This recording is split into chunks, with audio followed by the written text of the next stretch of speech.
On tonight's show, which country is the United States trying to coup now? I bet it's not the one you're thinking. Well, I mean, it's probably that one too, but it's also another one. And I'm about to tell you about it in just a second. If you just let me get done with the intro real quick, I'll be right back with you. Also, why have so many progressive independent media hosts pulled right wing? I have the answer, and it's totally not because they're grifters. I mean, they're also grifters, but that's not the point I want to make. Man, this intro has sucked. Just play the music, Gary. What about the guest? Oh, God. Yeah, Abby Martin's here also. God, this is the worst intro I think I've ever done. I just play that. Jesus. Welcome to Unredacted Tonight. I'm Lee Camp. We all know the U.S. empire coos more than a horny dove. Every waking moment, they're either cooing, preparing to coup, or thinking about cooing dozens of countries. Often the list is so long that even those of us who care, not a large number, ignore half of them. So let's talk about an important one that gets less coverage than Lisa Monabol's angina. I said angina, her heart condition. Jesus, Gary. There's a young revolutionary leader named Ibrahim Traoré in Burkina Faso, and somebody, or maybe a lot of people, seem to have it out for him. He barely survived a foreign orchestrated coup 2 months ago. The plotters, he said, were based in Ivory Coast, a Washington-based neighborhood where American military presence has recently expanded. It wasn't us. There's other people living in that neighborhood. Maybe it was the chicken farmer next door who planned the assassination attempt. Ibrahim Traoré took power in a military coup in September 2022, and the U.S. establishment is definitely laying the groundwork for removing him. Recently, General Michael Langley, commander of U.S. Africa Command, AFRICOM, spoke before the Senate. Despite its name, AFRICOM brings zero calm to Africa. Should be called No! Langley accused Traoré of corruption while connecting it to Russia and China. He criticized evil China and dastardly Russia while also going after an anti-imperialist African leader. We love killing two birds with one stone, which I've never understood, because if you're one of those two birds and the stone's coming at you, don't you pull the other guy in front of you at the last second? I mean, come on. Anyway, here's the commander of the U.S. imperial effort to further the destruction of Africa being questioned by Congress. I can imagine a situation, though, in which the ruling elite of a country is receiving gratuities on the side that inure to the benefit of the strongman leader, and not to the populace of the country. Does that sort of corruption and bribery go on with regard to the Belt and Road? Absolutely, Chairman. I see this, and I don't mind calling them out, but Captain Traoré and Burkina Faso, whether it's their gold reserves, that is all those proceeds are just in exchange to protect the junta regime. Oh, really? Senator Wicker, can you imagine a situation where a country's ruling elite are corrupt? Can you imagine that because you're sitting neck deep in a country like that? A country where every president in recent history enriches themselves, like Obama doing a single $400,000 speech for Goldman Sachs. And that doesn't seem much different for Congress people who do more insider trading than an organ transplant doctor. Hit pause if you need a second to get that one, because it's worth it. But no, Senator Wicker and Captain America there will ignore the breathtaking hypocrisy of their comments because that's what they're paid to do. They are lying shills. They suck ass. So let's talk about what General Langley, yes, he's somehow named after the headquarters of the CIA. Let's talk about what he says. All the gold is going to the ruling elite of Burkina Faso. Well, we have to assume that anything the commander of AFRICOM says about Africa is childlike lies. There is exactly zero track record of the Pentagon being honest about other countries, let alone our own country. They literally can't account for trillions of dollars at the Pentagon, but I'm sure they know where every dollar goes in Burkina Faso. But here's the true part of what he says. Traoré has made moves to nationalize the nation's mining industry. Burkina Faso's economy revolves around gold, with the precious metal accounting for over 80% of its exports. The country is the world's 13th largest producer of gold. This upsets the snowflakes running the U.S. empire because it means giving the profits to the people of Burkina Faso rather than to intercontinental ballistic shitheads. But even if it were true that the Traoré government were taking all the gold for their own country, who the are you to question that? You're the imperial country that has been R-wording Africa for hundreds of years. And by R-wording, I mean rubbing down. Nice little massage. There you go, Africa. Yeah, non-consensual, but still. And what's your solution? The government of Burkina Faso is keeping the gold from Burkina Faso, so the U.S. Army or the CIA need to go into Burkina Faso, destroy their government, put in a brand new puppet, one with a wide butt for many hands, and ensure that gold gets to rich white countries who want it? I think that might be called stealing and shitty and sociopathic. But you should know a lot about that because in high school, you were voted most likely to stealing shitty sociopath your way to success. I'm sure the Parksville Cougars are proud of you, General. But Senator Wicker wasn't done spraying crocodile tears. Sorry, croco-shit tears. You can't imagine how frustrating it seems to me that this mineral-rich continent has not been able to move to a utilization of the resources to benefit the people. Oh, is it frustrating? Do you lose sleep over it, Roger Wicker? Are you worried about the people of Africa you have never helped in any way? And where, pray tell, have those resources gone? Oh, they've been stolen by the Western world for hundreds of years. People have written whole articles and books about it. Have you read a book, Senator? Here's an article from Nick Dearden, the director of the organization Global Justice Now. Africa is not poor. We are stealing its wealth. If you need help understanding that title, Senator Wicker, I can come over to your house and diagram it on your stupid forehead. If you need a little help understanding the broader history, turn to any of your colleagues there in Congress who happen to have darker skin than yours, even the general you're speaking to. Ask them about their ancestors and how they ended up in the United States. Oh, their ancestors were stolen from Africa like property? I wonder if your ancestors back then were frustrated that the people of Africa couldn't be given back to the people of Africa. I think I have a guess as to why you're whining about Burkina Faso as if they stole your boyfriend, even though the U.S. ruling elite genuinely care about the human beings of any country that isn't the United States. Exactly zero. Here's why.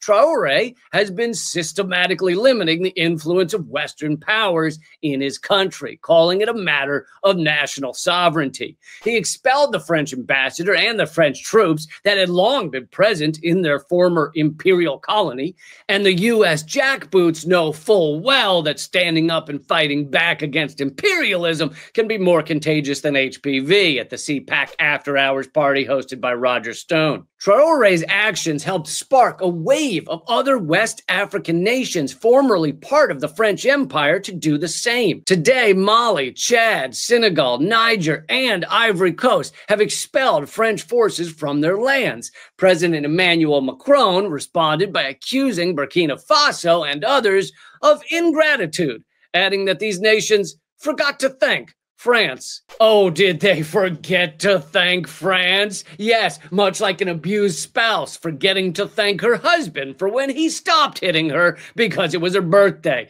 How dare Burkina Faso not thank their and pillagers for all the good work they've done for them?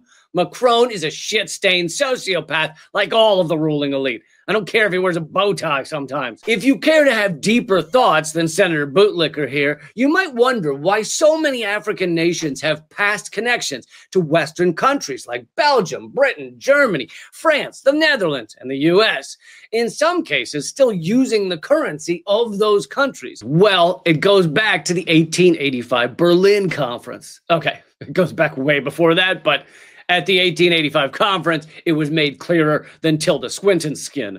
At the Berlin Conference, the imperial nations who shared many commonalities, all white, got together, literally put a map of Africa on the wall, and then made up nations to hand out to each other like Halloween candy. It was an orgy of pillaging and white supremacy. The national borders they drew up had little to no connection to the actual people, the tribes, the history of the land. The new borders cut tribes down the middle, or even villages, while clumping together other people who were at war with each other. It was like the show Big Brother, except with a continent. Much of Africa is still trying to deal with the fallout of this utterly psychopathic white supremacist lunacy. And then there's also the fact that they gave these new nations away to white imperial countries to extract the resources as they saw fit. Yet for some reason, France has never said thank you to Burkina Faso. Come on, Macron, would you like to thank them for all the gold they gave you and your fellow asshats for hundreds of years? No? How rude. Back to Traoré. He also kicked out many Western government-backed media outlets and organizations, calling them agents of neocolonialism, which is not, it's totally true. Yeah, it's totally true. But the French are not done yet.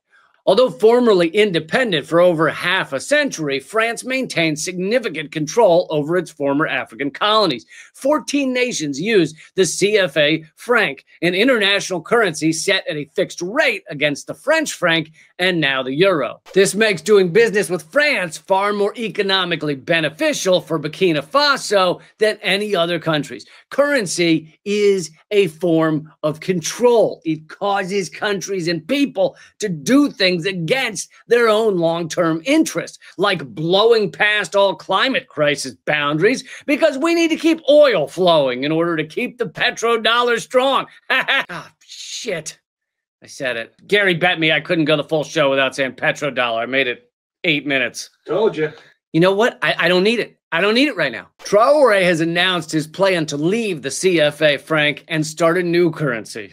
We know what happens to African and Middle Eastern leaders who say they're leaving a Western currency. Libya, Iraq, Syria, Venezuela. You know what? Maybe keep it on the DL, Traoré. Just start using seashells as currency under the table or something. But the number one time the U.S. and other Western nations seek to destroy another country is when the leader is both keeping their resources for their own people and uniting with other countries. Whatever you do, don't unite with other... Oh, God, he's gonna do it. No!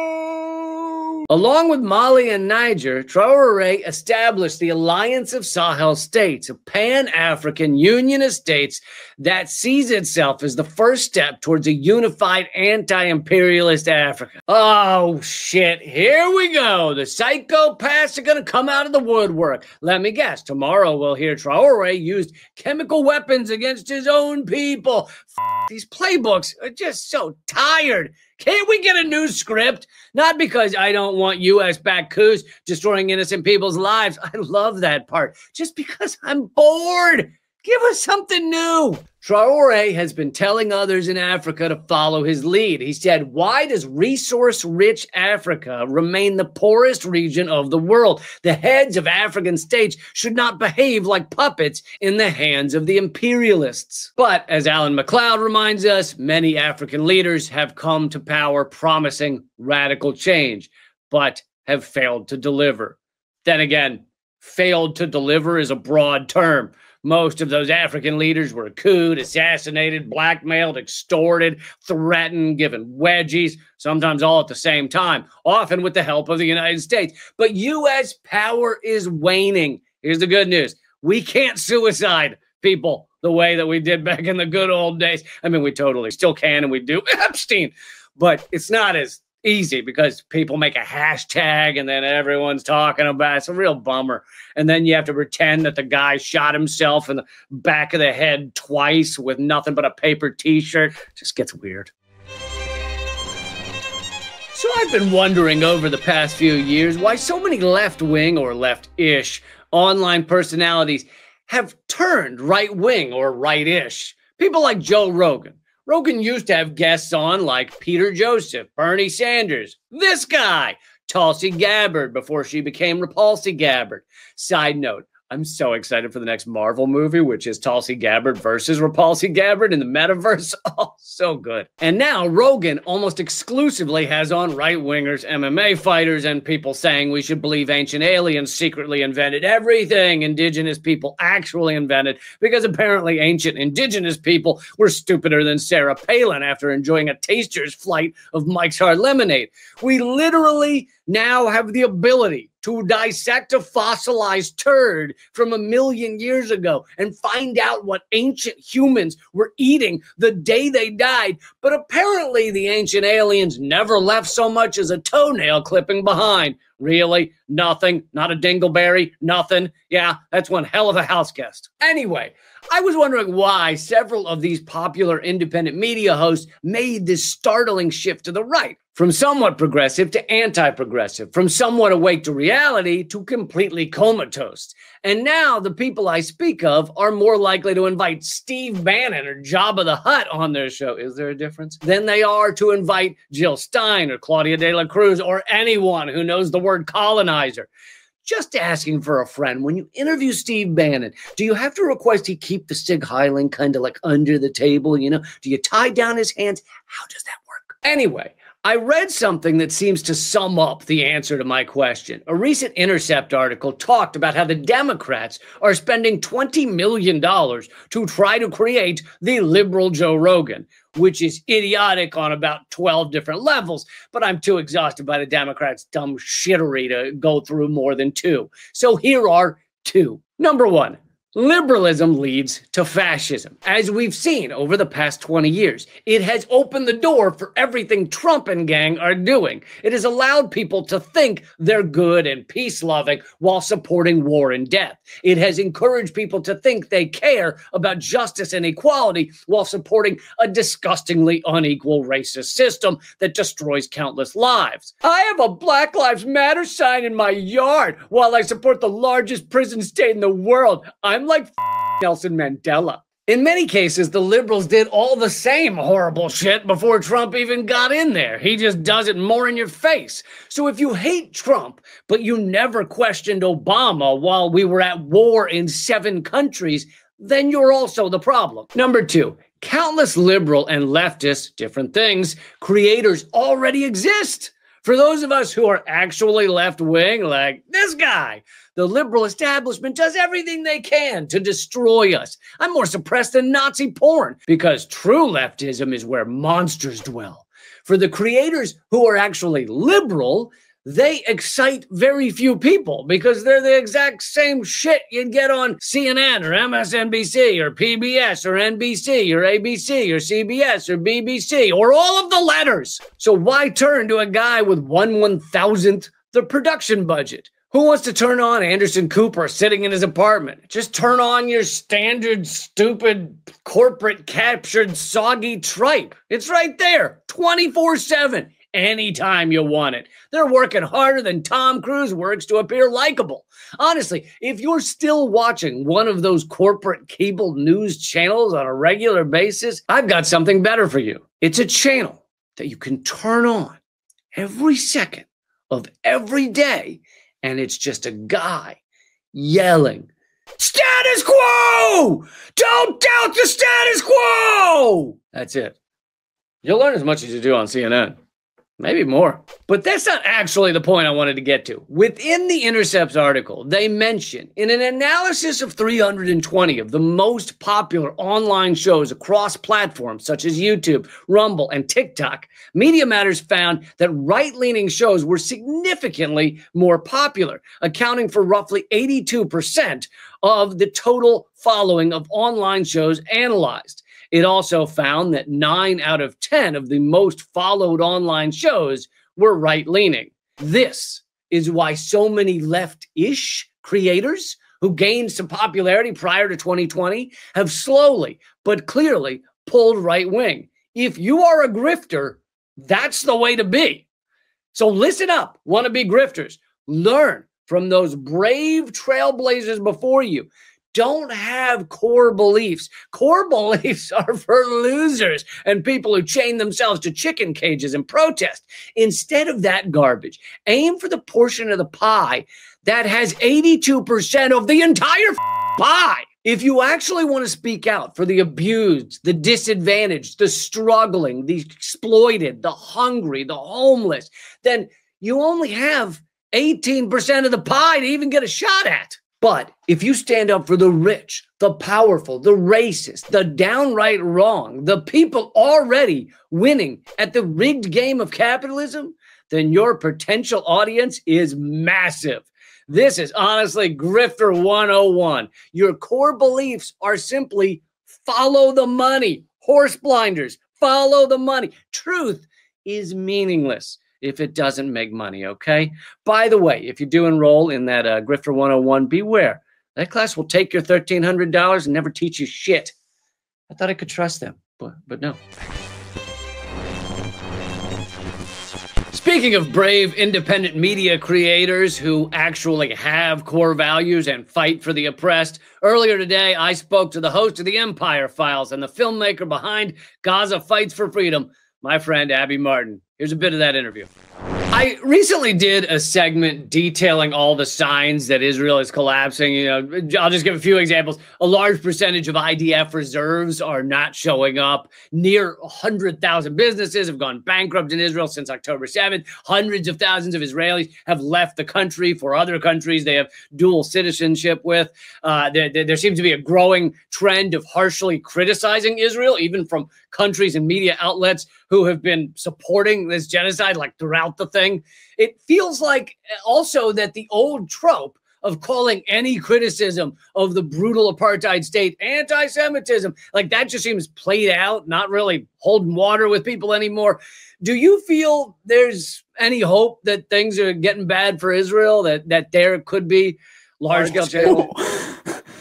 Oh, it's over. I mean, Yeah. It's totally over. I mean, the sad thing about it is that they will continue. I mean, they will never have that sort of political capital again that they had on October 7th. So they have to go full genocidal, and they can't stop because they know this is their only chance to complete the ethnic cleansing of Gaza and to recolonize Gaza. So they are going for it. And it just happened to be that the most virulent, ardent Zionist in U.S. politics just happened to be president at the time. So that was a really up situation that gave Israel this green light to do what they did. But I will say that Israel will never be looked at the same again. Even before October 7th, already you had these premier, liberal, revered human rights organizations like Amnesty International. You even had Bet Salem, the Israeli human rights organization, declaring that Israel's an apartheid state. That's already a crime against humanity. You can't have a Jim Crow style governing, government that has second-class citizens living there under a military dictatorship. So, there's proper apartheid within 48, but there's also obviously the military dictatorship, which is illegal. And so all of these things, I mean, were already realized as a crime against humanity, and that has to be dealt with. As an international community, you can't just let an apartheid state exist. That's a crime. And then, of course, as they start to commit genocide, all of those groups eventually got on board with that declaration as well. You have the ICJ ruling, the ICC Criminal Court Directive, all of these things compounded, as well as dozens of even Israeli historians, genocide scholars. It's so crystal clear that Israel's an apartheid state committing genocide.